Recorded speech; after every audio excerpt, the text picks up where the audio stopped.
Welcome to the Banker Lamp. Please enjoy the video. You start by confirming battery health and using proper gear.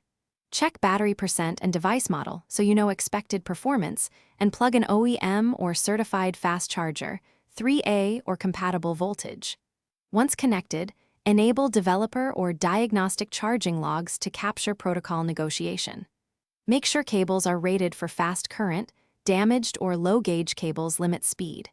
If the device won't report fast protocol, note error codes now before proceeding to deeper software and hardware checks. You now move into software and port validation. First, physically inspect and gently clean the USB-C or Lightning port. Debris can prevent proper pin contact. Once clean, reset charging stats by recalibrating battery. Charge to 100%, discharge to near 0%, then charge uninterrupted to 100% once. This helps the fuel gauge.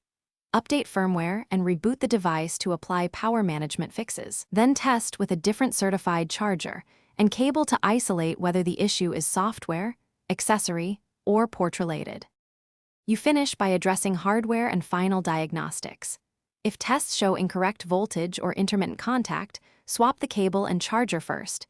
These are the most common failures.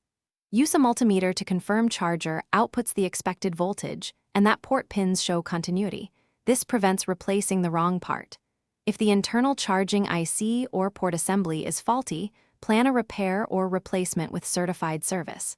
If nothing changes, one key troubleshooting tip: perform a safe factory reset after backing up.